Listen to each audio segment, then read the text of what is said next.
एक छोटा सा जीवन है मानव का, और उस मानव के जीवन में ऐसे बहुत सारे क्रम होते हैं जिन क्रमों के कारणवश मनुष्य परमात्मा से दूर होता चले जाता है। मन दृढ़ी है, ऐसा नहीं कि मन दृढ़ी नहीं होता है। संसार में जितने मानव जन्मने हैं, जितने मानवों का जन्म होता है, जितने मनुष्य जन्म लेते हैं, उनको मन से भगवान दृढ़ी बनाकर भेजता है। पर व्यक्ति कानों से दृढ़ी नहीं हो पाता।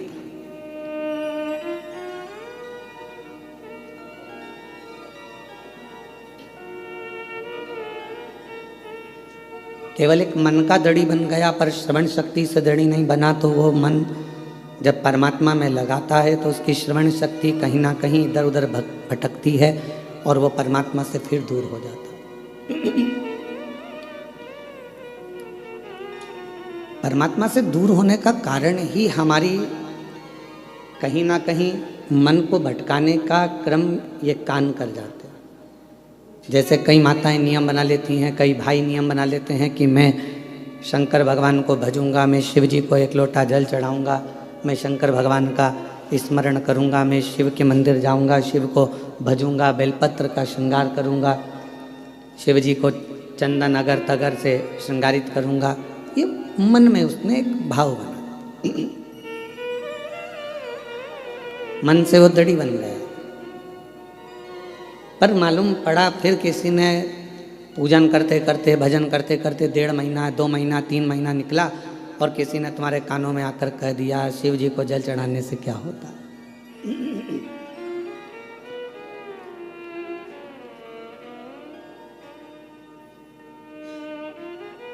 आप तो गलत संगत में पड़े हुए हो, गलत विचारों में पड़े हुए हो, गलत संगत में पड़े हुए हो, गलत भाव में पड़े हुए हो, तो शिव कैसे रीझेंगे। फिर कोई आया, किसी ने आके फिर कह दिया, फिर आके किसी ने आकर कह दिया कि ये तुम गलत करे इसलिए परमात्मा का भजन ना करो।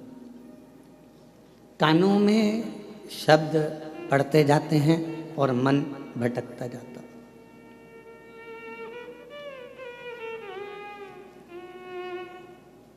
मन भटकता कब है? जब हम गलत लोगों की बातों में आ जाते हैं।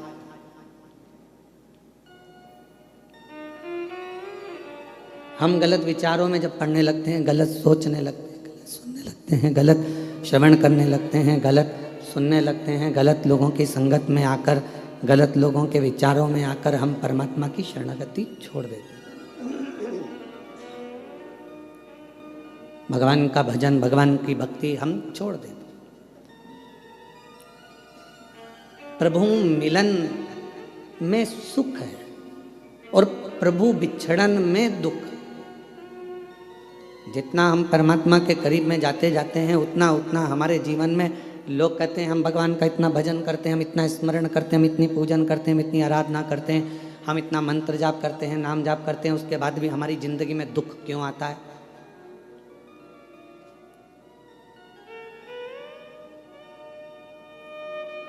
आप सब समझदार हैं, जितने आस्था चैनल पर कथा सुन रहे हो, जितने फेसबुक यूट्यूब पर पितृपक्ष में ये श्रवण कर रहे हैं कथा को, सब समझदार हैं।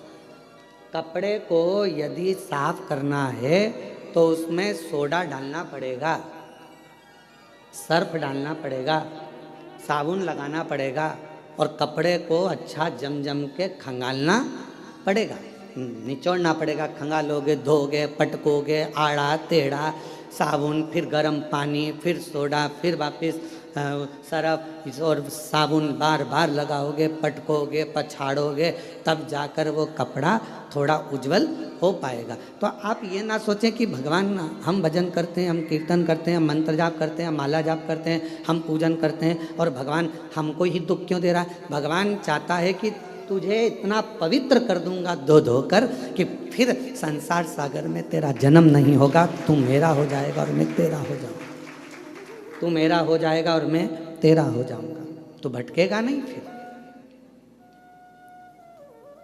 और मैंने तेरे ही भरोसे बाबा, तेरे ही भरोसे हवा बिच उड़ती जावांगी बाबा, डोर हत्तो छेना में कटी जावांगी।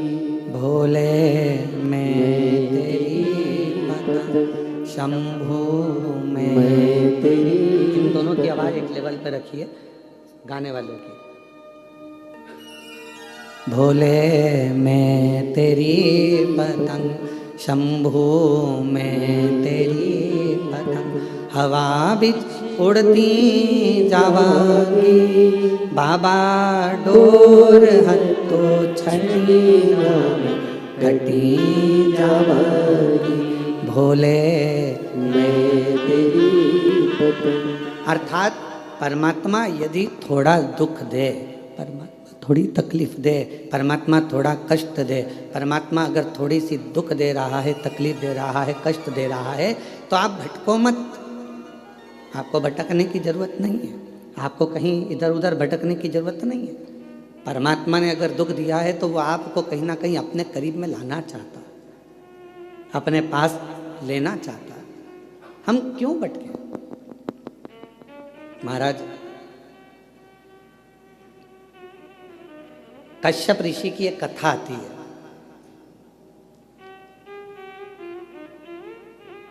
कि कश्यप बाबा, कश्यप ऋषि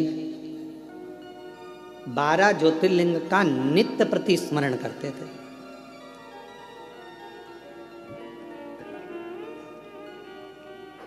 श्राद्ध पक्ष की कथा है, थोड़ा सावधानी से सुनिएगा। श्राद्ध पक्ष की कथा है, थोड़ा सावधानी पूर्वक स्मरण करिएगा और अपने जीवन में उतारने का प्रयास करिएगा। जितने भी आस्था चैनल पर सुन रहे हो, चाहे फेसबुक यूट्यूब पर सुन रहे हो, चाहे इस कथा के पंडाल में बैठकर सुन रहे हो, कश्यप बाबा 12 ज्योतिर्लिंग का स्मरण करते हैं। पर कभी उन्होंने अपनी जिंदगी में पार्थिव पूजन करा, हर बार 12 ज्योतिर्लिंग का स्मरण करा, पार्थिव पूजन करा, पर कभी उन्होंने 12वां ज्योतिर्लिंग नहीं बनाया।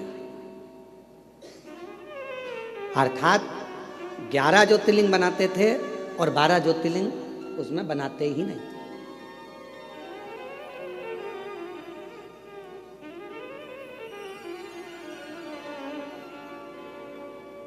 एक दिन देवऋषि नारद निकल कर जा रहे थे।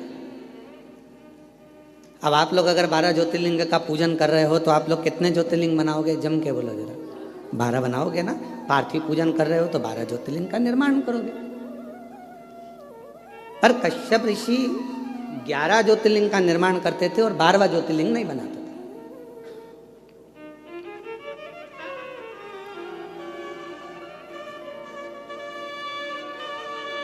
देवऋषि नारद का आगमन हुआ और देवऋषि नारद का आगमन हुआ और देवऋषि नारद ने आकर पूछा कि कश्यप बाबा एक बात बताओ, आप जो ये ज्योतिर्लिंग का निर्माण करते हो, ज्योतिर्लिंग बनाते हो, तो इसमें 11 ज्योतिर्लिंग बनाते हो, 12वां ज्योतिर्लिंग क्यों नहीं बनाते?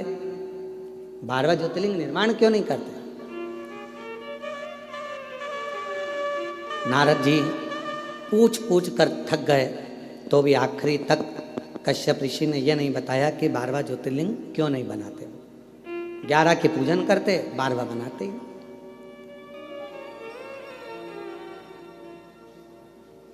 अब समय बीता, भगवान शंकर के पास में ऐसी सूचना मिल गई कि कश्यप ऋषि 12 ज्योतिर्लिंग का पूजन करते, पर ज्योतिर्लिंग बनाते कितना है? जम के बोलो जरा। 11। और पूजन कितने ज्योतिर्लिंग की कर रहे हैं? अच्छे से बोलो, आवाज नहीं आई। 12। तो जब 11 ज्योतिर्लिंग का आराधना कर रहे हैं, 11 ज्योतिर्लिंग का निर्माण कर रहे हैं, तो 12 ज्योतिर्लिंग का पूजन का फल कैसे मिले? कैसे प्राप्त हो? तब पार्वती जी एकदम रुष्ट होकर बैठ गई और पार्वती जी शिव जी की आराधना करने लगी। भोलेनाथ जी ने पूछा, पार्वती तुम रुष्ट क्यों? यहां पर एक लाइन बड़ी सुंदर आई है कि पार्वती जी रुष्ट होती हैं तो शिव जी की पूजन करती हैं। हमारा आप सबसे भी यही निवेदन है, अगर मान लो जिस दिन तुमको गुस्सा आए उस दिन तुम महादेव की पूजन करो, उस दिन आप भगवान का आराधना करो। पर उल्टा होता है, जिस दिन रुष्ट होते हो ना उस दिन तो तुम इतना बोलते हो, इतना बोलते हो, इतना बोलते हो कि जो पहले का करा धरा है ना उस पर भी तुम लोग पानी फेर लेते हो, वो भी पूरा सत्यानाश मिला लेते हो, उसको भी नाश कर देते हो।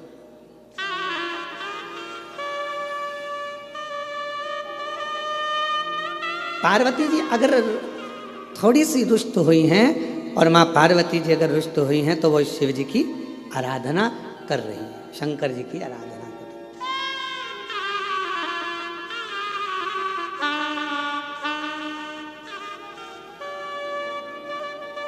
और मैंने तेरे ही भरोसे बाबा तेरे ही भरोसे। मेरा सासुओं से भी निवेदन है, बहुओं से भी निवेदन है, बेटाओं से भी निवेदन है, बाप से भी निवेदन है, भाऊ से भी निवेदन है और घर में रहने वाले हर व्यक्ति से निवेदन है कि पार्वती के संवाद का स्मरण करना।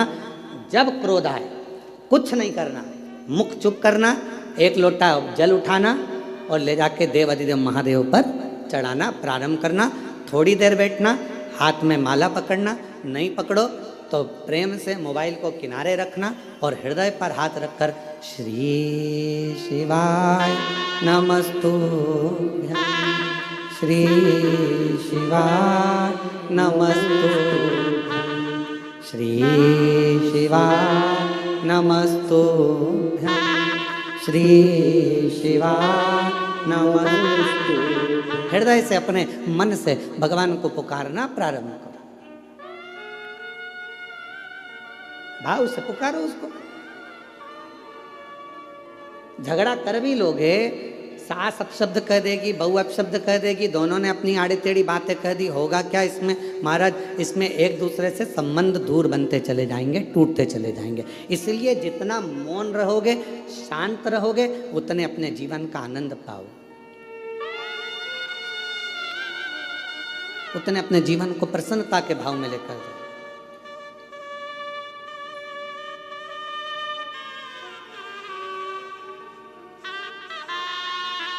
रहीमन धागा प्रेम का टूटे गांठ पड़ जाए।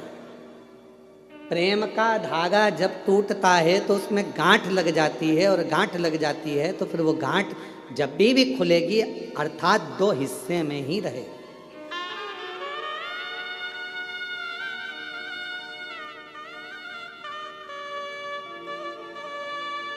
गन्ने का रस पिया है?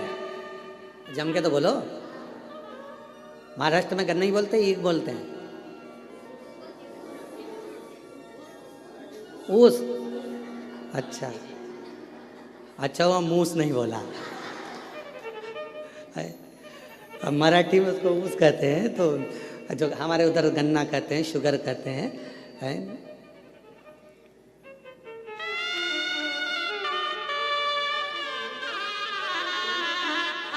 जो गन्ना होता है उस गन्ने में थोड़ा थोड़ा दूर पे एक एक गांठ रहती है। गन्ने के पूरे भाग में मिठास होता है, पर जहाँ गांठ होती है ना उसकी, उसमें मिठास नहीं होता, उसमें रस नहीं होता।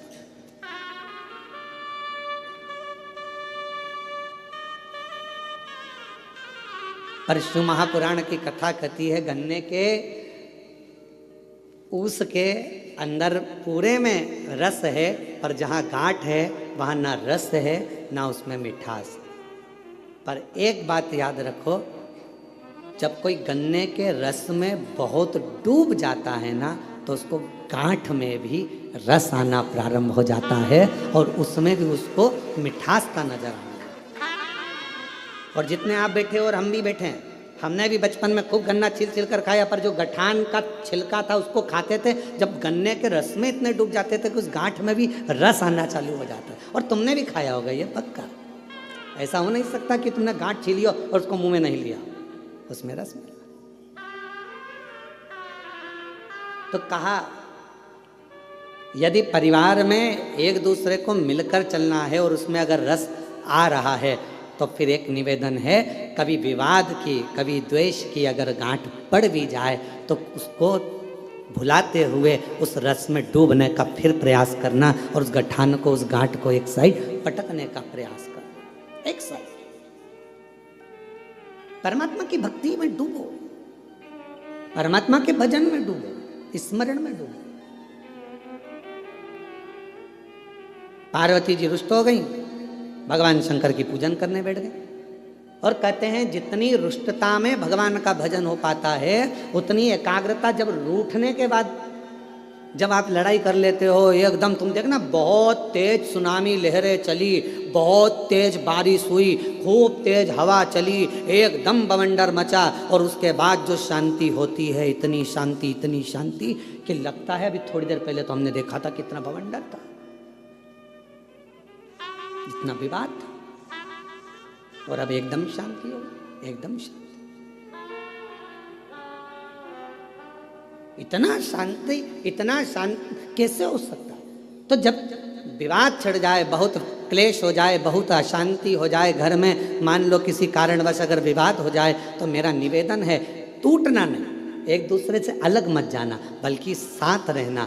तुम उसको समझना, वो तुम्हें समझेगा, और एक दूसरे से साझा बनाकर ये गन्ने के रस जैसा उसका आनंद लेते हुए आगे बढ़ते चले जाना, उसमें क्लेश ना हो। और मत बुरे कर्म कर बंदे वरना पछताएगा, भगवान की आँखों से तू बच नहीं पाएगा, तू बच नहीं पाएगा। अरे ओ अज्ञानी मत कर नादानी, अरे ओ अज्ञानी मत कर नादानी, तेरे कर्म का फल भी तू ही पाएगा, जैसा किया तूने तेरे आगे आएगा। मत बुरे कर्म कर बंदे वरना पछताएगा, भगवान की आँखों से तू बच नहीं पाएगा, तो बच नहीं पाएगा। आप कर्म करते चलो। आज का व्यक्ति कैसा है? तो कहा आज का व्यक्ति ये सोचता है कि मैं काम कम करूं और फल ज्यादा मिले।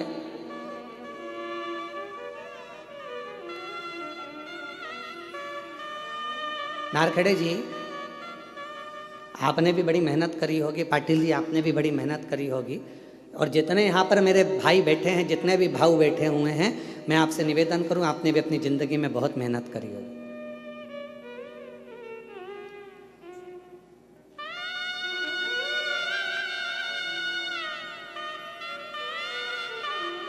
खूब मेहनत करी,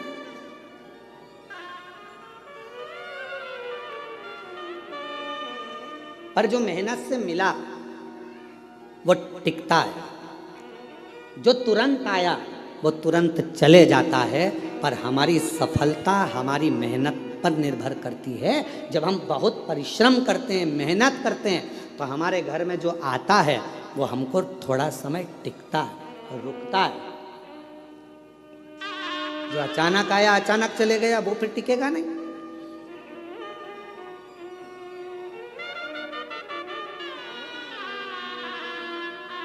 और मेहनत कर कर जो सुख मिलता है ना, वो सुख दूसरा ही है।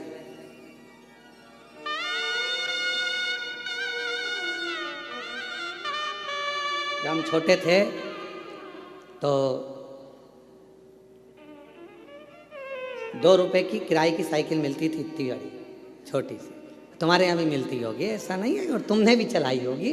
कई तो होंगे हमारी साथ वाले जिन्होंने चलाई होगी। है किराए की साइकिल मिलती थी, 2 रुपए की मिलती थी, पर वो 2 रुपए इकट्ठा करने में कम से कम 1 महीना लग जाता था।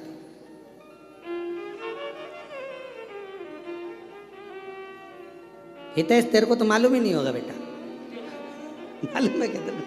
अच्छा ठीक है।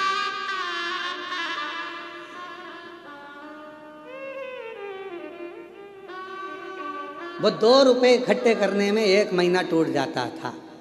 भगवान हमारी मौसी को भेज दो, भगवान हमारे मामा को भेज दो, भगवान हमारी बुआ को भेज दो। जब ये सब आती थी 5 पैसे, 10 पैसे, 15 पैसे, 25 पैसे जब देकर जाती थी, और वो 2 रुपया जिस दिन इकट्ठा होता था उस दिन सुबह से गायब होते थे। साइकिल लेते थे छोटी वाली, और कभी कभी किस्मत ऐसी होती थी कि वो साइकिल ऐसी मिलती थी जिसकी चेन बार बार उतर जाती थी।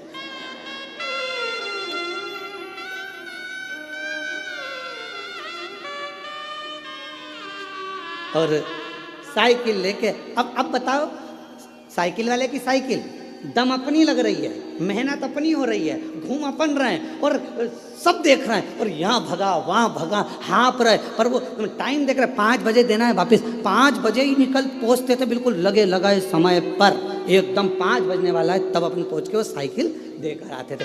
तब तक पूरे थक जाते थे, एकदम चला कर वो 2 रुपए पूरे वसूल कर लेते थे। और फिर मम्मी पूछती थी, बेटा वो देकर गई थी 15 पैसे, 10 पैसे, 20 पैसे, 25 पैसे, तो उसकी तो मैं साइकिल चलाया आया, क्या मिला तुझे? तो मम्मी बहुत मज़ा आया, आनंद आया, खुशी मिली, आनंद मिला। इतनी मेहनत जो करी है ना, तो ये मेहनत कर कर जो सुख मिला है उसके आगे सब शून्य है, सब शून्य।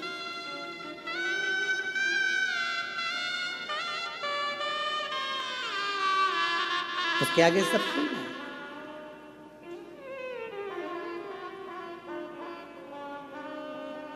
और कभी कभी जो मेहनत के बिना मेहनत के मिल जाता था वो कहीं ना कहीं गिर जाता था। एक बार हुआ ऐसा हमारे साथ भी, तुम्हारे साथ भी हुआ होगा। नवरात्रे का समय था, नमक चौराहे पर बैठी माता जी हमारे सीहोर में, और नमक चौराहे पर माता जी बैठी, और माता जी बैठी तो वहाँ पर एक स्टेज बना, स्टेज पे साबुन रखा, पाउडर का डब्बा रखा, और नहाने का साबुन, कपड़े धोने का साबुन, सरफ की थैली, और वहाँ ले जाके खड़ा कर दिया। 10 पैसे दो और 10 रिंग फेंको। तुमने भी फेंके होंगे ऐसे गोले गोले रिंग। अब परंतु वो इतने साल हो गए उसमें एक साबुन नहीं आया, और एक दिन साबुन अगर आ गया तो साबुन को खुशी खुशी लेकर जा रहे थे, और मालूम पड़ा कि वो साबुन रखा था जेब में, जेब थी फटी और साबुन पूरा गया गिर।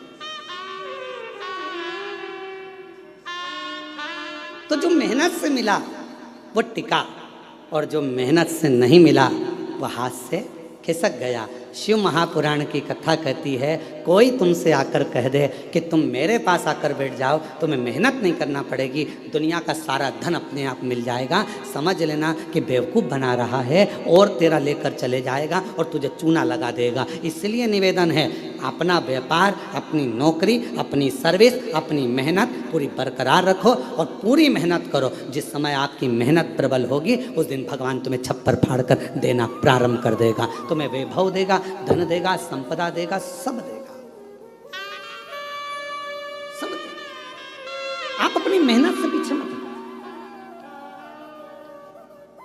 शिव कथा कह रही है, भगवान शंकर का चरित्र कह रहा है, शिव महापुराण का चरित्र कह रहा है, भगवान शंकर की पवित्र कथा कर रही है, शिव तत्व कह रहा है। पार्वती जी बैठ गई तब साधना करने के लिए, शंकर भगवान ने नेत्र खोले और पार्वती से पूछा कि आज तू रुष्ट होकर मेरी पूजन कर रही? हाँ। क्यों?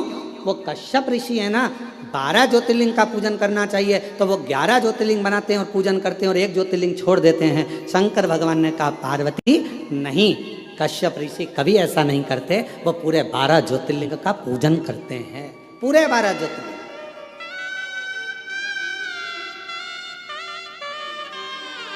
चलो जरा देख के आओ। पार्वती जी ने शिव जी को लिया साथ, और चलो जरा देखो, मैं बताती हूँ तुमको 11 ज्योतिर्लिंग बने। वो कश्यप ऋषि का रोज का नियम था, ज्योतिर्लिंग बनाते और पूजन करते पार्थिव लिंग। चलो अभी दिखाती हूँ। और ले गए, जो सामने देखे तो 11 ज्योतिर्लिंग बने थे। शिव जी को पार्वती जी करेंगे, देखो 1 2 3 4 5 6 7 8 9 10 और 11।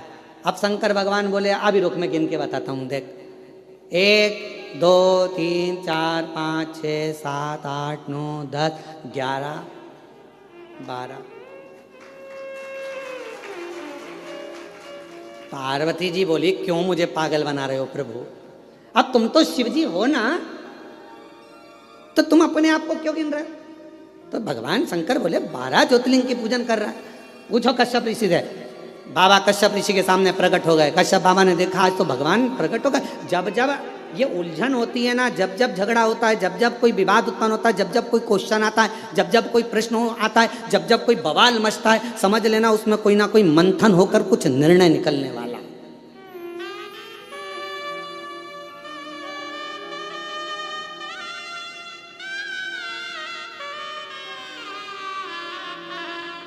जब जब कोई बवाल मचता है, जब जब कोई मंथन होता है तो कुछ ना कुछ निकलता है। समुद्र का मंथन हुआ, अमृत निकला। कुछ ना कुछ मंथन हुआ है तो कुछ ना कुछ निकला है। और पार्वती जी और शिव जी के संवाद में कुछ ना कुछ निकला है। भगवान कश्यप ऋषि प्रसन्न हो गए।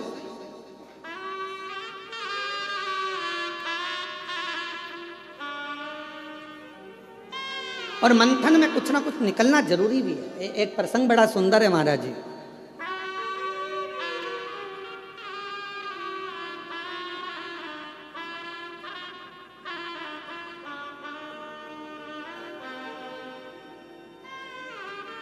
दो संतों का झगड़ा हो गया।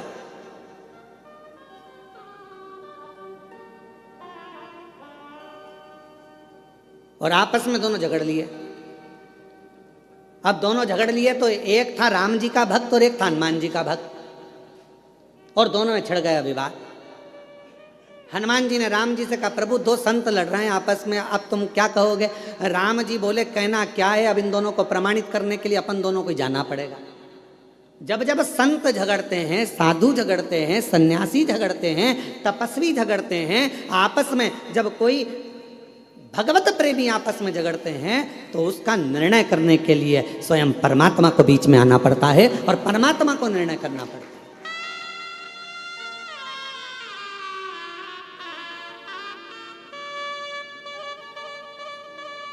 महाराज जी, कई लोग कहते हैं कि ये महाराज जी ने ऐसा कर दिया, वो महाराज जी ने ऐसा कर दिया, आपस में झगड़ा हो रहा है। हम कहते हैं झगड़ा नहीं हो रहा है, कुछ परमात्मा ने लीला रची है, और परमात्मा ने लीला रची है तो वो जनमानस के सामने उसको कहीं ना कुछ संतों के माध्यम से लाना चाहते हैं।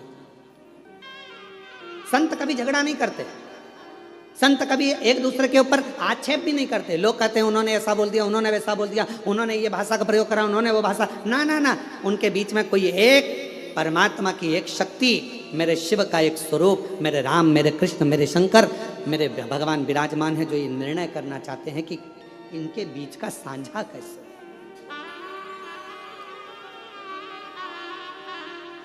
पार्वती जी बोली तुम गलत गिन रहे हो। शिव जी बोले तू गिन ले। फिर पार्वती जी ने गिनती लगाई, 1 2 3 4 5 6 7 8 9 10 11। शंकर भगवान से पार्वती जी बोली ये तो 11 है। शिव जी बोले देख मैं वापस गिनता हूँ, 1 2 3 4 5 6 7 8 9 10 11 12। फिर पार्वती जी बोली तुमने फिर अपने आप को गिन लिया। शंकर भगवान बोले कश्यप ऋषि से पूछ ले कि कश्यप बाबा तुम ये 11 शिवलिंग बनाते हो कि 12 शिवलिंग बनाते हो? कश्यप बाबा से पूछा पार्वती जी ने कि कश्यप ऋषि तुम इतने बड़े ऋषि होकर तुम्हें 12 ज्योतिर्लिंग का निर्माण करना चाहिए, 12 पार्थिव लिंग बनाना चाहिए, उनकी आराधना करना चाहिए, और तुम 11 पार्थिव की पूजन कर रहे हो, 11 लिंग की पूजन कर रहे हो और 11 लिंग की पूजन करते हो, ये कोई अच्छी बात है? करना है तो 12 की करो। इतने में कश्यप ऋषि ने कहा माँ मैं 12 ज्योतिर्लिंग की पूजन करता हूँ, आप ना मानो तो देख लो कहाँ है 12 ज्योतिर्लिंग। कश्यप जी ने कहा 1 2 3 4 5 6 7 8 9 10 11 और कश्यप जी बोले 12। कश्यप जी ने खुद अपने हृदय पर हाथ रख लिया और कहा 12। कश्यप जी कहते हैं माँ ये 11 ज्योतिर्लिंग तो नजर आते हैं, पर 12वां जो ज्योतिर्लिंग है घृष्णेश्वर महादेव, वो हर व्यक्ति के दिल में नजर आता है।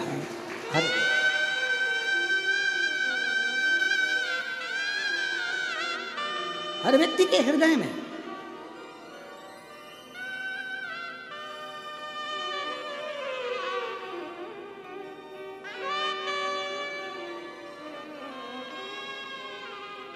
बारहवां ज्योतिर्लिंग एक ऐसा ज्योतिर्लिंग है घृष्णेश्वर महादेव। 12वां ज्योतिर्लिंग एक ऐसा ज्योतिर्लिंग है घृष्णेश्वर महादेव जो हमारे हृदय में निवास करता है। कितना सुंदर कहा है स्कंद पुराण में घृष्णेश्वर बाबा के लिए, बेरुल के लिए वर्णन किया गया। जिस परिवार में, जिस परिवार के अंतर्गत मान लो कोई ना कोई एक बहुत बड़ा दुख आकर टिक गया हो और वो दुख हट ना रहा हो, तो कृष्णेश्वर महादेव का स्मरण कर कर यदि पीपल के वृक्ष के नीचे बस केवल हृदय से कृष्णेश्वर का जप कर कर, कृष्णेश्वर नाम का उच्चारण कर कर एक 4 बत्ती का दीपक यदि पीपल के वृक्ष के नीचे प्रज्वलित कर दिया जाए प्रदोष के दिन, तो वो भारी से भारी दुख भी केवल 7 दिन के अंदर कट जाता है। 12 ज्योतिर्लिंग में से एक ज्योतिर्लिंग है कृष्णेश्वर महादेव, जो हमारे हृदय में निवास करते हैं। मन की ज्योति है, हृदय की ज्योति है। और हम आप सबके पावन चरणों को नमन करते हैं। बेरुल वालों, आप कृष्णेश्वर बाबा के नजदीक में रहते हो, आप जैसा किस्मत वाला दुनिया में कोई नहीं होगा जिनके पड़ोसी कृष्णेश्वर महादेव। हम आपको नमन करते हैं, आपको प्रणाम करते हैं। और जितने आस्था चैनल पर कथा श्रवण कर रहे हैं, जितने आस्था चैनल पर कथा सुन रहे हैं, जितने बहन भाई, जितनी माताएं, जितनी मेरी जीजियां, जितने मेरे जीजाएं, जितनी मेरी बेटियां बेटा इस कृष्णेश्वर महादेव की पवित्र भूमि से पितृपक्ष में ये शिव महापुराण की कथा को ऑनलाइन श्रवण कर रहे हैं, हम आप सबके चरणों को नमन करते हैं। आप जैसा किस्मत वाला कोई नहीं होगा, क्योंकि यहाँ शास्त्र वर्णन करता है कि 12वां ज्योतिर्लिंग कृष्णेश्वर एक ऐसा ज्योतिर्लिंग है जो जहां जिस जगह पर बैठकर उसको याद करता है, वो 12वां ज्योतिर्लिंग उसको वहीं पर करुणा करना प्रारंभ कर देता है। वो 12वां ज्योतिर्लिंग,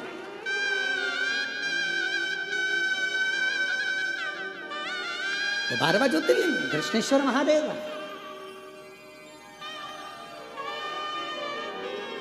और तेरी कृपा बिना न हिले एक भी अणु, लेते हैं श्वास तेरी कृपा से बखान क्या करूं मैं राखों के ढेर का, चपटी भभूत में खजाना कुबेर का। हे गंगाधार मुक्ति द्वार ओंकार तू, भोले ओंकार तू, आयो शरण तिहारी शंभुतार। कृष्णेश्वर महादेव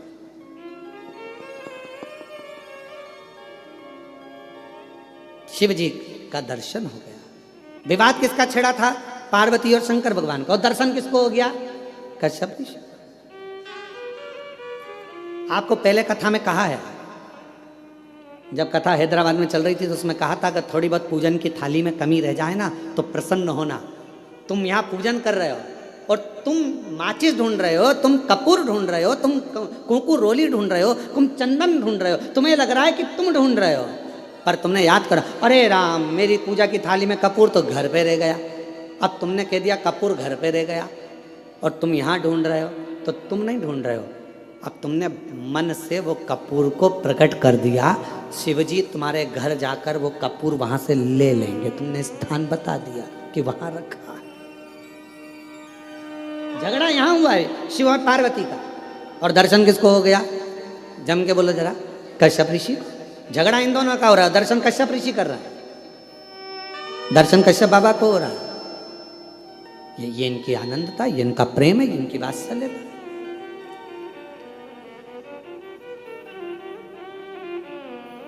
महाराज कृष्णेश्वर बाबा का एक सुंदर भाव व्यक्त किया है महाराज स्कंद पुराण के अंतर्गत। भाव से अपन उसको पढ़ें, स्मरण करें। शिव महापुराण में कृष्णेश्वर बाबा की जो कथा का वर्णन किया उसका भी स्मरण करें। किसी भी स्थान पर कभी भी कहीं पर भी यदि शरीर में हाथ में कंपन हो रहा है, पांव चलते नहीं बन रहा है, शरीर हाँप ज़्यादा भरा रही है, खूब ज़्यादा शरीर चल नहीं पाता, थोड़ी थोड़ी देर में हाँपड़ी भरा जाती है, हाँप भरा जाती है, या पीछे से रीढ़ की हड्डी दुखना प्रारंभ हो जाती है, तो उसके लिए सरसों के फूल 108। काय के फूल? सरसों के। सरसों जानते हो सब लोग? सरसों के फूल 108 भगवान शंकर के मंदिर में कृष्णेश्वर महादेव का नाम लेकर 108 सरसों के फूल एक एक कर घृष्णेश्वर बाबा को समर्पित कर दो। उसी फूल को उठाकर नंदी जो मंदिर में है उसका पीठ का ऊपर का एक भाग होगा, नंदी के पीठ पर अग्र भाग ऊपर का होता है, उस भाग को वो 108 सरसों के फूल छुआ दो और उसको लेकर घर पर जाओ, उसको सूखने डाल दो। सूखने के बाद वो सरसों के फूल का थोड़ा थोड़ा सा भाग सुबह के समय पर खाली पेट जरा सा भाग रोज खाना प्रारंभ करो। 21 दिन तक 20 दिन तक अगर आपने रोज खाया, आपके हाथ का कंपन और जो चलने में आपको हाँफ भरा रही है वो, और रीढ़ की जो हड्डी दुख रही है उसमें धीरे धीरे अंतर आना अपने आप प्रारंभ हो जाएगा।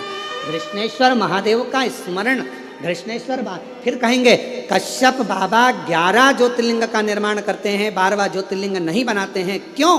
क्योंकि 12वां ज्योतिर्लिंग कश्यप बाबा कहते हैं ये मेरा दिल, ये मेरा हृदय, ये मेरा चित्त, ये मेरा मन, ये मेरे हृदय की जो एक बिंदु है, यही मेरा 12वां ज्योतिर्लिंग है। शिवजी प्रसन्न हो गए।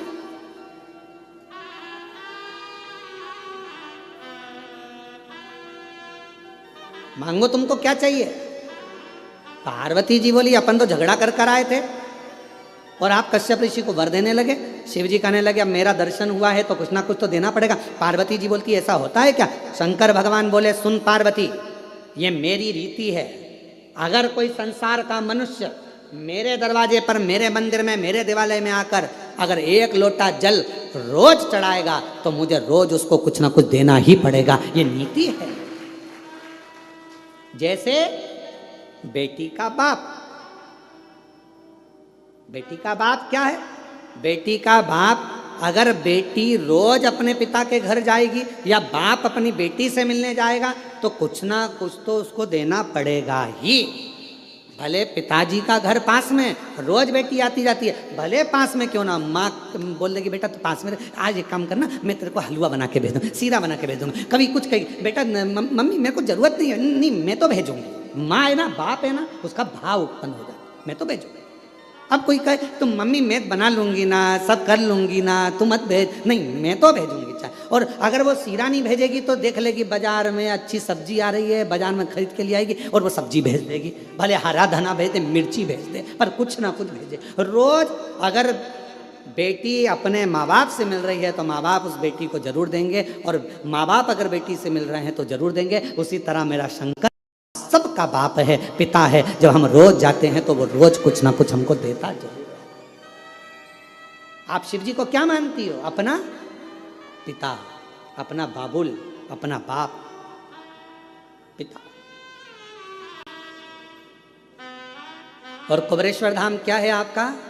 मायका। कुबेरेश्वर धाम क्या है? मायका। मायका क्यों कहा गया?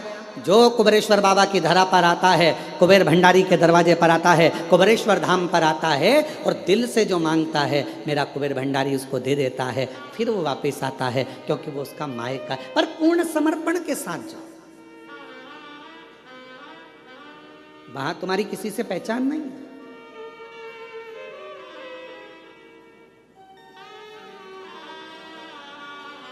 हम तो बाबा के भरोसे चलते, हम तो बाबा के भरोसे चलते, ये दुनिया वाले जलते हैं, ये दुनिया वाले जलते हैं।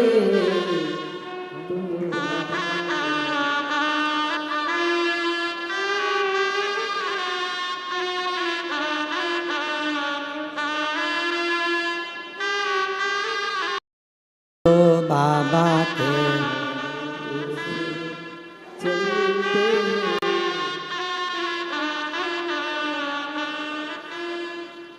फटका बंद है। ये दुनिया वाले जलते, ये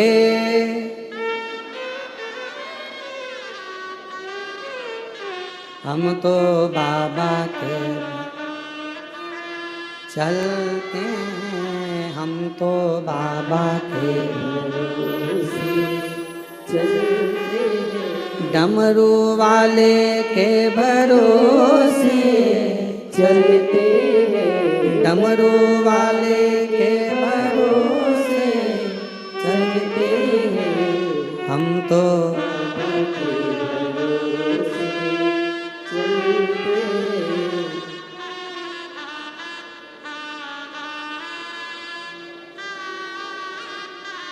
काशी वाले के भरोसे। हम उस पर आशिक, कोई रोज मिल रहा है शिव जी से, शिव उसको रोज दे रहा। कोई बाबा से रोज मिल रहा है, बाबा उसको रोज दे रहा। पिता है वो हमारा, बाबुल है वो हमारा।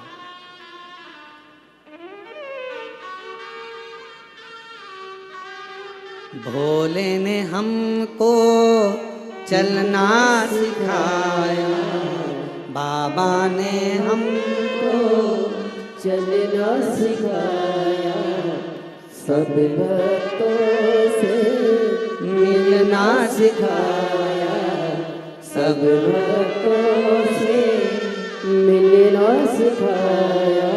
और जब ये सब कुछ हो जाता है तो हम सीना तान के चलते हैं, हम तो सीना तान के चलते हैं डमरू वाले के भरोसे चलते हैं। और ये सब कुछ जब भगवान शिव औगड़दानी त्रिकालदर्शी कैलाशी अविनाशी शंकर जब करुणा कर देते हैं तो हम स्वयं सीना तान कर। कश्यप ऋषि मांगो तुम्हें क्या चाहिए। अब कश्यप बाबा ने जैसे, पार्वती जी बोली क्यों दे रहे हो, शिव जी बोले तूने झगड़ा करा फल दूसरे को मिला। यही होता है, झगड़ा अपने घर में होता और मजे पड़ोसी लेते। बोलो सही है कि गलत है।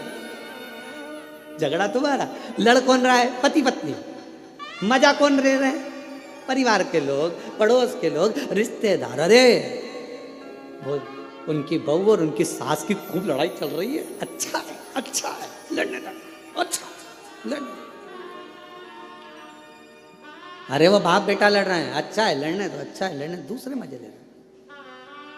अब लड़ाई किसकी हुई, शंकर पार्वती जी का विवाद चला और मजे किसके हो गए, कश्यप ऋषि जी के। और कश्यप ऋषि के मजे क्या हुए, कश्यप बाबा से भगवान शिव कहना मांग ले।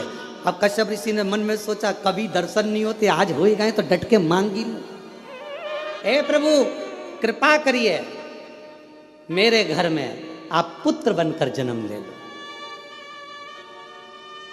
पार्वती जी बोली बताओ, इससे तो अपनी कोई रिश्तेदारी भी नहीं थी, अब तुम इनके घर में जन्म ले लोगे तो मेरा ससुरा हो जाएगा। शिव जी बोले मैंने पहले कहा था झगड़ा मत कर, करेगी तो फायदा दूसरे को होगा, लाभ दूसरे को।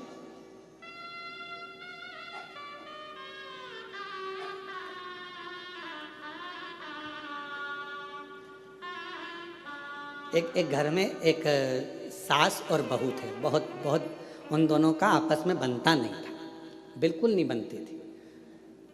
और बनती नहीं तो उनके यहाँ सबसे ज़्यादा झगड़ा सास बहू का होता तो फायदा दूसरे का होता। अभी देखो फायदा कैसे होता।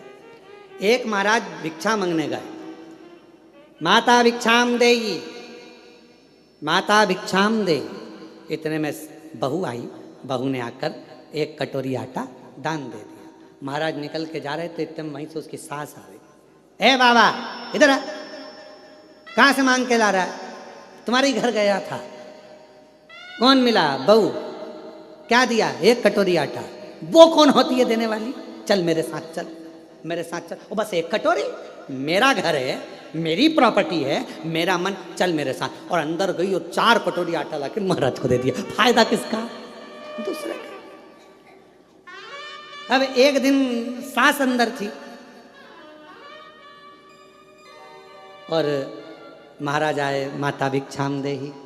सास ने कहा कि रोज रोज आया, नहीं देना, आज नहीं दूंगी, जा। इतने में वो महाराज चल दिया।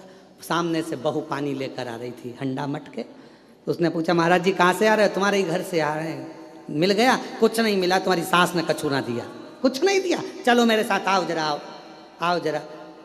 वो कौन होती है मना करने वाली, जब मेरा पति कमा रहा है तो मैं दूंगी, चल। और गई अंदर, और अंदर जाके आधा किलो चावल, आधा किलो चने की दाल सब बांध के लिए आई और आटा वाटा सब लाके दे दिया। ले फायदा किसका? महाराज का। झगड़ा कौन कर रही? सास बहू, और फायदा दूसरे। हमारा निवेदन एक बहुत बहुत आप लोगों से है, आपस में पास में अगर व्यापार चल रहा है, पास में दुकान चल रही है, भाई भाई की दुकान चल रही है, परिवार वाले की दुकान चल रही है, निवेदन है झगड़ा मत करना व्यापार में, झगड़ा मत करना परिवार में। क्यों? तुम्हारे झगड़े के चक्कर में तुम्हारे ग्राहक कटकर दूसरी जगह चले जाएंगे और दूसरी जगह पहुंच जाएंगे। ना तेरे हाथ में खीर लगेगी ना इसके हाथ में खीर लगेगी। कम से कम आज इसके यहाँ से ले रहा है तो कल तेरे दरवाजे पर जरूर आएगा, ये विश्वास रखना। एक दूसरे में विवाद पर्दा नहीं करना है, विवाद नहीं करना।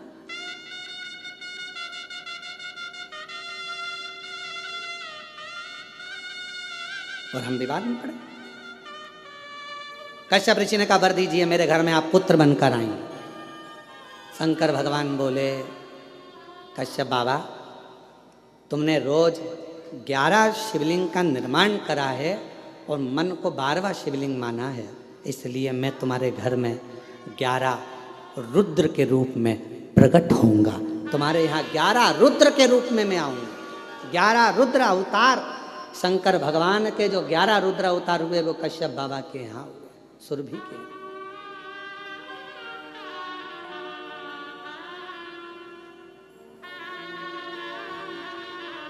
मैं तुम्हारे यहाँ प्रकट हूं। शिव पुराण कहती है संसार का मनुष्य यदि एक बार भी पार्थिव लिंग का निर्माण कर कर पूजन करता है तो उसको फल बहुत मिलता है। महाराज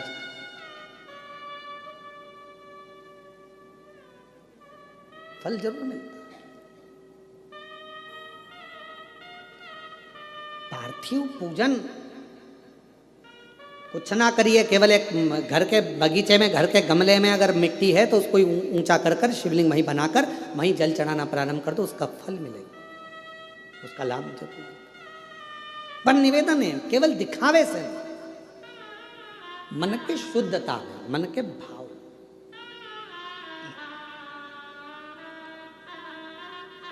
आज का जो मनुष्य है, आज का जो मानव है, भगवान को भाव से रिझा नहीं पाता, हृदय से रिझा नहीं पाता।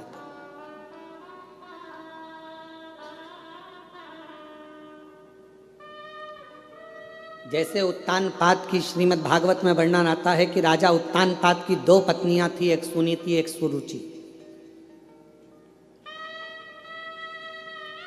एक नीति का पथ दर्शाती है और दूसरी रुचि का पथ दर्शाती है।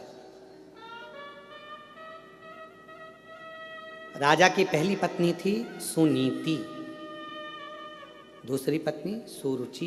एक नीति को दर्शा रही है, एक रुचि को दर्शा रही है।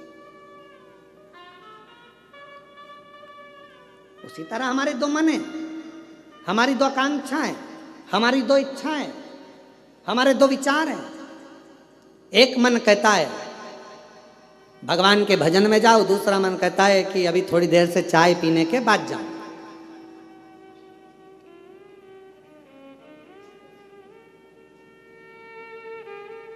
और आप में से कई लोग होंगे ऐसा, जैसे इस होटल में कथा चल रही है, तो इस होटल में कथा चल रही है तो कई लोग पहले से आ गए होंगे, तो उन्होंने विचार करा होगा आप होटल में अपन चाय पी लो फिर कथा में बैठेंगे अंदर लाके। पहले एक बार की चाय पी हुआ के फिर अपन कथा में चले।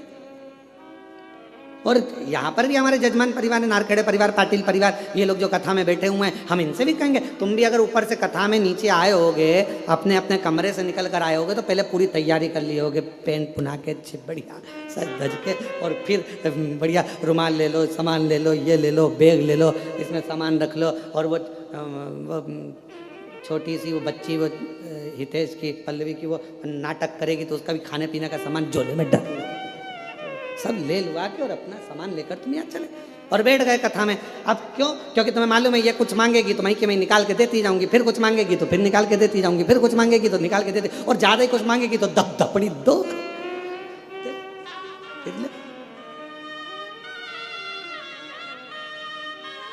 और महाराज कथा कर रही है कि भगवत भजन में पूर्ण समर्पण के साथ दिखावा नहीं चाहिए, बस समर्पण पूरा चाहिए। शंभो शरणे पड़ी मांगू घड़ी रे दुख काटू दया, सब बोलो दर्शन। अभी कथा चालू हुई, उसके पहले चंद्र ग्रहण पड़ा। बोलो पड़ा कि नहीं पड़ा? अरे जम के तो बोलो पड़ा ना। ग्रहण कब पड़ा?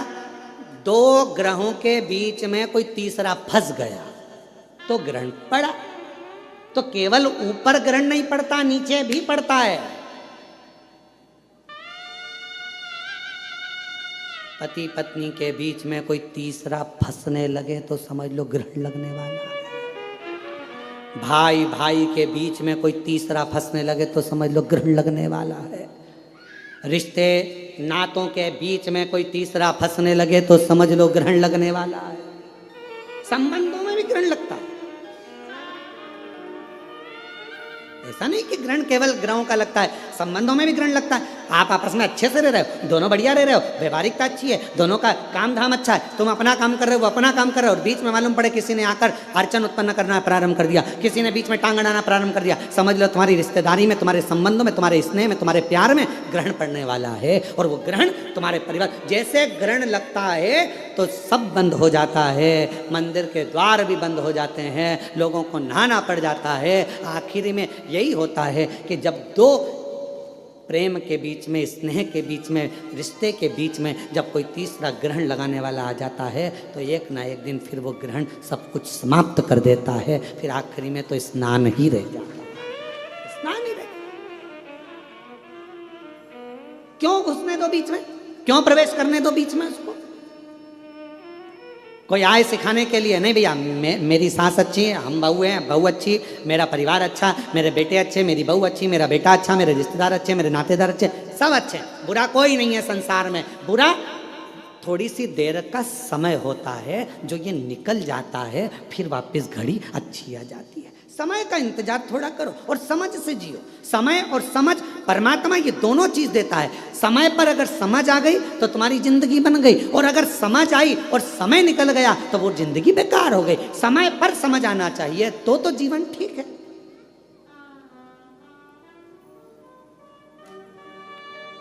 अब व्यक्ति के जीवन में समझ ही समझ और समय नहीं आए अच्छा तो क्या मतलब का? तो भगवान दोनों चीज साथ में देता है, समय और समझ, परमात्मा दोनों साथ में देता है। बस इतना अपने ऊपर निर्भर करता है कि समय पर समझ रहना चाहिए। अगर समझ पर समय नहीं रहेगा तो फिर वो समझ किसी काम की नहीं है। भगवान ने अगर मौका दिया, जैसे ये हितेश नारखेड़े ने मौका का चौका लगाया, इन्होंने कहा गुरुजी सीहोर में कथा हो रही है ऑनलाइन, तो हमेशा सीहोर से होती रहती है, अब की बार कथा कृष्णेश्वर बाबा को सुनाने के लिए आओ, और कथा ऑनलाइन कृष्णेश्वर बाबा के धाम से हो। तो मन भी करा कि हाँ अच्छा योग लगा है ऐसा कि बाबा, और हम प्रयास करेंगे।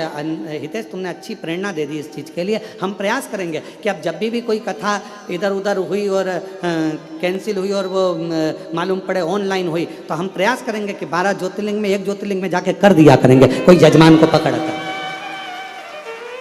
ऐसे किसी जजमान को पकड़ लिया करेंगे और कह दिया करेंगे 50 आदमी तुम्हारे आओ, आराम से अपने कमरे लो और एक हॉल करो और उसमें बैठ कर ऑनलाइन, और सब आस्था चैनल पर कथा श्रवण करें और अपने जीवन को सार्थक बनाए। ऐसा अच्छी प्रेरणा दी है आपने, है? बहुत अच्छी बात। 12 ज्योतिर्लिंग के ज्योतिर्लिंग हो जाएंगे और कथा का आनंद हो जाए।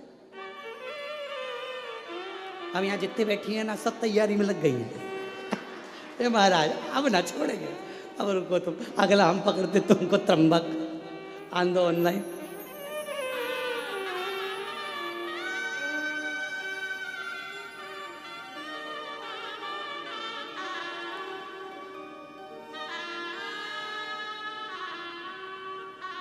महाराज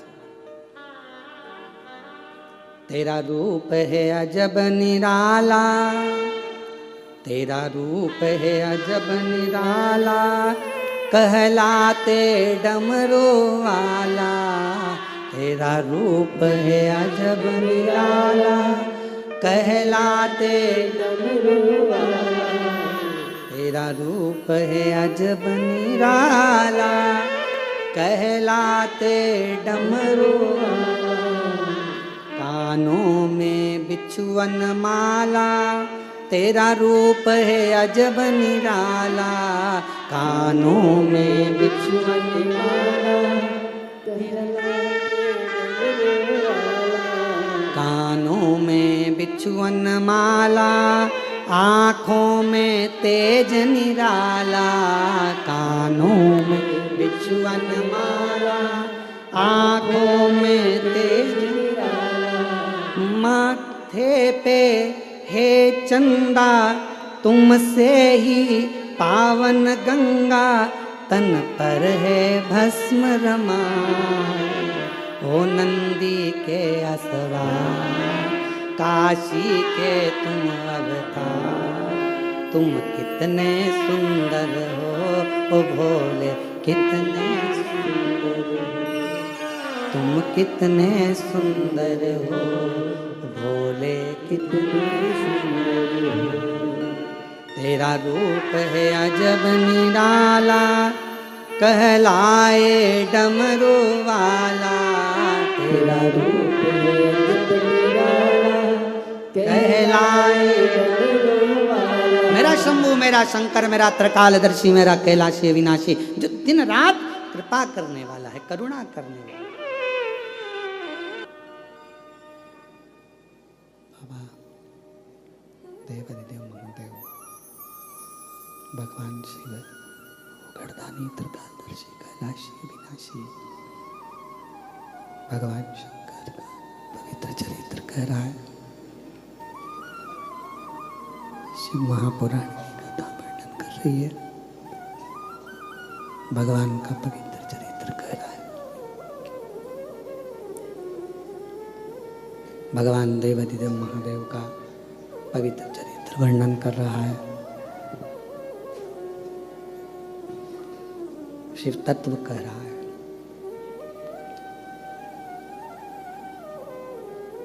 कश्यप बाबा को वर दे दिया हूं। कश्यप गला पकड़ रहा है बहुत जम के। कश्यप ऋषि को वर दे दिया। 11 रुद्र के रूप में भगवान देवादिदेव महादेव, भगवान शंकर प्रकट होंगे घर के अंदर। 11 रुद्र के रूप में भगवान शिव प्रकट हो जाएंगे। ये वर स्वयं भगवान शंकर ने कश्यप ऋषि को दिया है, कश्यप बाबा को दिया है। कथा कहती है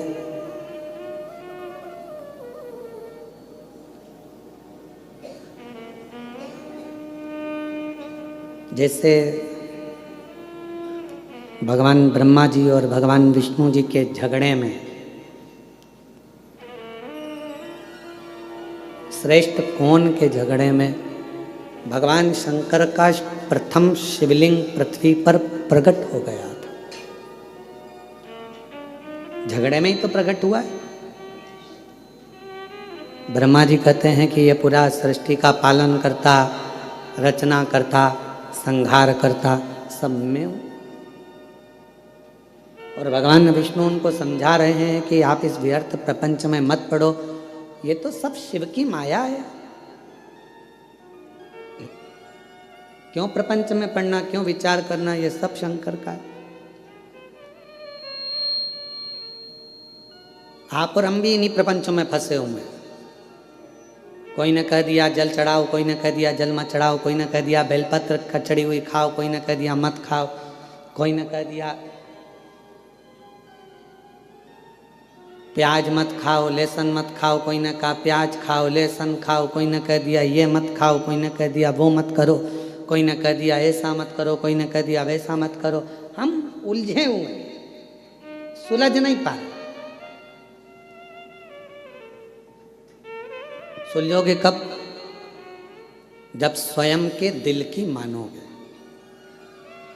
जब तक दूसरे की मानोगे, दूसरे की सुनोगे, दूसरे की कहना मानोगे, तब तक हमारा घर फूटता चले जाएगा, टूटता चले जाएगा। और जिस दिन हमने अपनी खुद की सुनना प्रारंभ कर दी, उस दिन तुम्हारे घर को कोई नहीं तोड़ सकता। तुम्हारे घर की एकजुटता बढ़ती चली जाएगी। हम दूसरे की सुन, हम स्वयं भीतर की नहीं सुन पाए।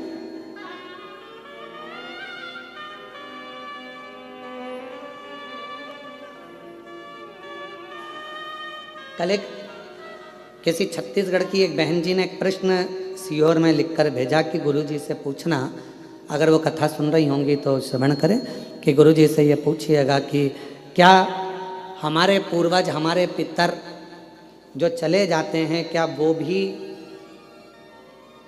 आकर हमारे घर के दरवाजे पर श्राद्ध पक्ष में खड़े होकर हमसे कुछ मांगते? क्यों नहीं मांगते?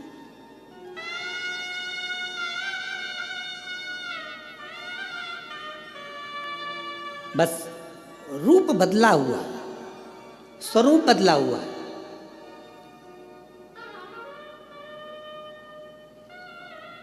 एक कथा यदि आप लोगों ने सुनी होगी भगवान कृष्ण की।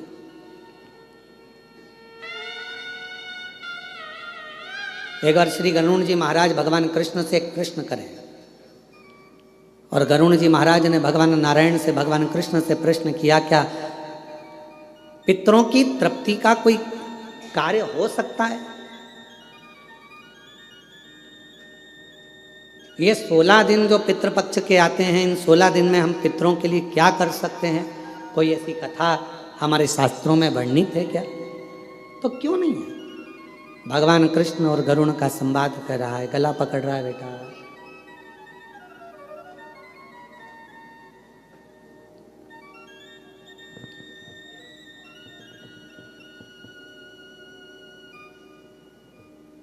भगवान कृष्ण और गरुण का संवाद कहता है, भगवान कृष्ण और गरुण का संवाद वर्णन कर रहा है, कह रहा है, क्या ऐसा कोई चरित्र हमारे जीवन में होता है? भगवान मालिक है उनका, श्री शिवाय नमस्तुभ्यम। क्या कोई चरित्र ऐसा है जो हमारे जीवन को श्रेष्ठतम दे, आनंद दे? एक चरित्र है, कहा गरुण जी एक रुचि नाम के राजा हुए, जिन्होंने अपने गुरु की शरणागति ग्रहण कर कर गुरु की बस ठीक है, रुक जाओ। गुरु की शरणागति ग्रहण करी, और गुरु की शरणागति ग्रहण कर कर उन्होंने अपना घर परिवार सब छोड़कर एक समय भोजन ग्रहण करना और भगवान का भजन करना, सब कुछ छोड़ दिया। वन में निवास कर रहे हैं, वन में घूम रहे हैं, वन में निवास कर रहे हैं, वन में भ्रमण कर। एक बात अपने अंदर उतार कर रखना मेरी बहनों, मेरी जीजियों, मेरे जीजाओं, मेरी बेटियों बेटाओं, अगर तुम्हारा मन करे कि मुझे घर छोड़ना है, परिवार छोड़ना है, तो तब छोड़ना जब भगवान तुम्हारा हाथ पकड़ ले। किसी दूसरे के चक्कर में तुम अपना घर मत छोड़ना, अपना परिवार मत छोड़ना। भगवान के यदि तुम हो जाओ, परमात्मा के यदि तुम हो जाओ तो छूटे तो अच्छी बात, पर किसी दूसरे के चक्कर में अगर घर छोड़ रहे हो तो वो श्रेष्ठता नहीं है तुम्हारी, वो फिर तुम्हारी श्रेष्ठता नहीं।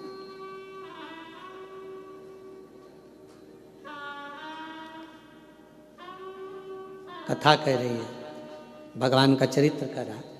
एक रुचि नाम के राजा हुए। भगवान कृष्ण गरुण जी से कहते हैं कि वो रुचि नाम के राजा भ्रमण करते, वन में रहते, एक समय भोजन करते, भगवत भजन में डूबे रहते, स्मरण में डूबे रहते, मंत्र जाप में डूबे रहते। पर एक दिन वो एक वृक्ष के नीचे विश्राम कर रहे थे और उनके पूर्वज, उनके पितर उनके पास आकर खड़े हो गए और बोलने लगे कि तुम्हारा वंश नहीं बढ़ेगा तो हमारा तर्पण कैसे होगा?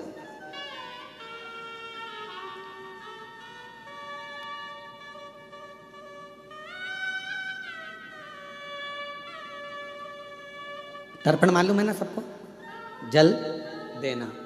हमारा तर्पण कैसे होगा?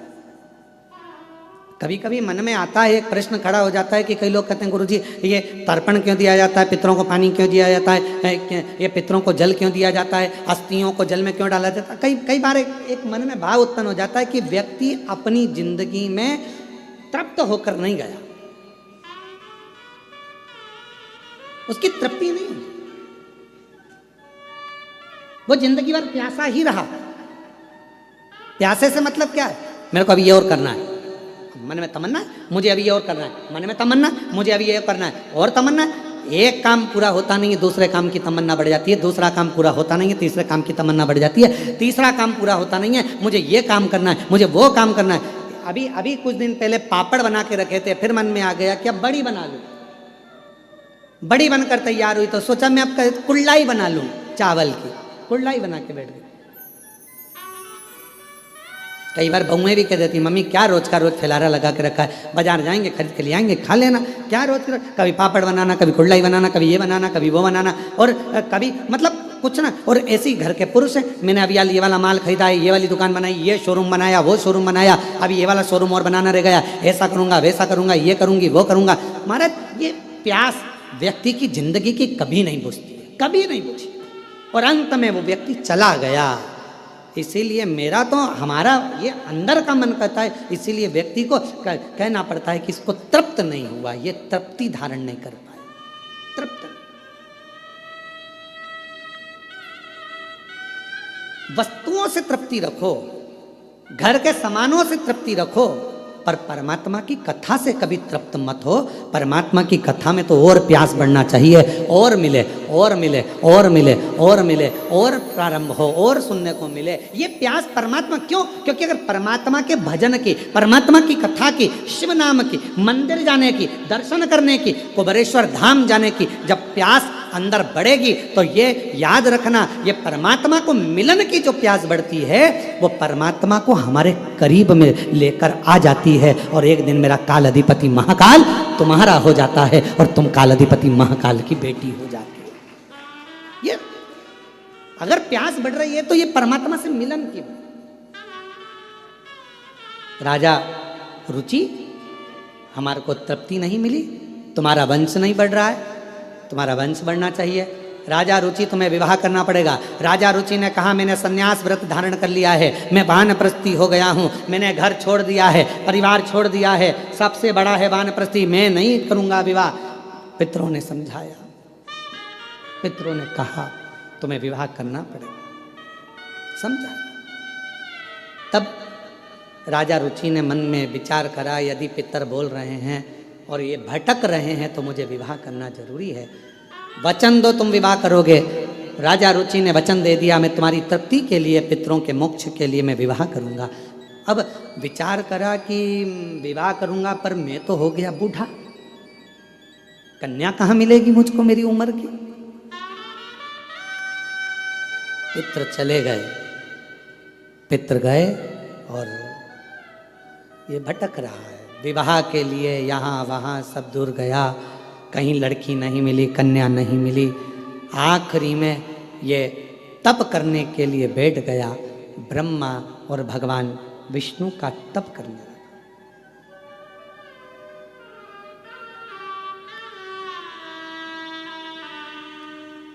तप कर रहा। भगवान ब्रह्मा जी ने आकर कहा कि तुम्हें क्या चाहिए? एक कन्या नहीं मिल रही है विवाह के लिए।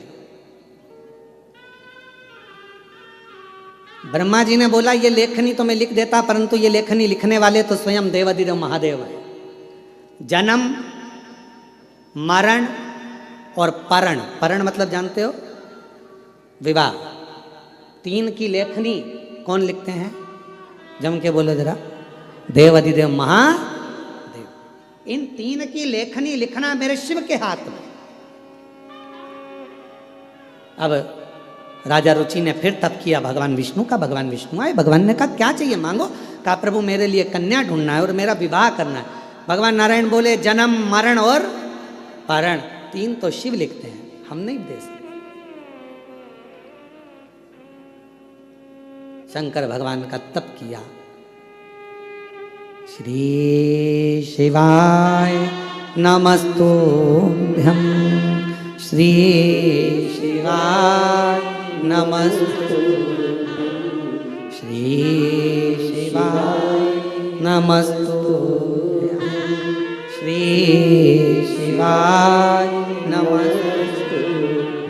जो तप किया रुचि ने, और राजा रुचि जैसे तप करने लगे भगवान शंकर प्रसन्न हो गए। शिव जी आए और उन्होंने आकर तुरंत कहा राजा रुचि मैं तुझे विवाह का वर दे दूं, कन्या भी दे दूं, पर अभी तेरा ग्रह नहीं बन पाया। राजन, जब तक पितृ कृपा ना करें तब तक तुझे विवाह का योग नहीं बन सकता। शिव, आप तो सब कर सकते हैं ना, शंकर भगवान आप तो सब कर सकते हैं। राजन, जिस समय पर तेरे बुजुर्गों को जल की जरूरत थी तूने उनको जल नहीं दिया। फिर निवेदन है आप सबसे, श्राद्ध का मतलब केवल ये नहीं है कि जो मर गए उनके प्रति श्रद्धा रखी जाए। श्राद्ध का मतलब है तुम्हारे घर में जो जीवित हैं, तुम्हारे घर में जो बुजुर्ग हैं, तुम्हारे घर में जो बड़े बैठे हैं, वो बुजुर्ग हो गए तो उनको पानी, भोजन, उनकी व्यवस्था समय पर दीजिए। ये श्राद्ध का मतलब ये नहीं है जो मर गए उनके प्रति श्रद्धा, उनके प्रति रखो श्रद्धा, मतलब हम ये नहीं कहेंगे कि मत रखो, मना नहीं है। आप अपने पूर्वज चले गए उनके प्रति श्रद्धा रखो, उसका मतलब श्राद्ध है, हम मानेंगे। पर हमारी शिव महापुराण की कथा कहती है, ये शिव तत्व कहता है कि सबसे बड़ी 16 दिन की श्राद्ध से मतलब रखना कि अपने घर में जो बुजुर्ग हैं, अपने घर में जो बड़े हैं, अपने घर में जो बुजुर्ग माता पिता हैं, उनके प्रति श्रद्धा हो तो समझ लो कि ये श्राद्ध का महत्व है। आप श्रद्धा ही नहीं रखें। कभी प्यासे को पानी पिलाया नहीं, बाद अमृत पिलाने से क्या फायदा। कभी गिरते हुए को उठाया नहीं, बाद आंसू बहाने से क्या फायदा। मैं तो मंदिर गया पूजा पूजा करते हुए गया न गया। कभी माँ बाप की सेवा की ही नहीं, केवल पूजा रचाने से क्या फायदा। कभी प्यासे तो पानी पिलाया नहीं, बात अमृत पिलाने से क्या कौन सा फायदा, क्या फायदा। पंडित जी खीर ले ना, आज हमारे दादाजी की श्राद्ध है। पंडित जी गुलाब जामुन ले ना, आज हमारे दादाजी की श्राद्ध है। और पलंग पर बूढ़ा बाप बहुत देर से इंतजार कर रहा है। बहू, बेटा मुझे एक बोतल में गर्म पानी दे दे, खांसी चल रही है। पापा दिख नहीं रहा अभी यार, पंडित जी खाना खा रहे, श्राद्ध है आज दादाजी की, पहले इनका काम कर दूं फिर तुम्हारा करूंगा। मैं तो मंदिर गई पूजा आरती की, पूजा करते हुए ख्याल कभी माँ बाप की सेवा की नहीं, फिर पूजा रचाने से क्या फायदा। अब फायदा क्या है, लाभ क्या क्या।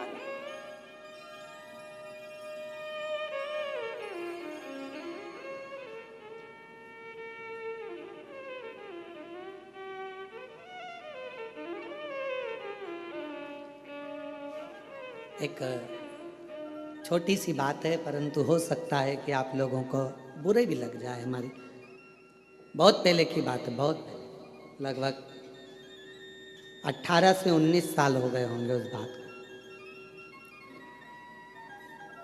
श्राद्ध पक्ष चल रहा था और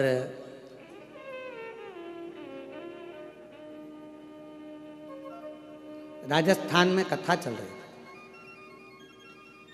जिन जजमान के यहाँ कथा थी उन्होंने उनके एक कोई लड़की थी और वो कुंवारी अवस्था में, वो बिटिया लगभग 12th में थी और वो चली गई थी। उसके निमित्त का उस दिन उसका श्राद्ध था।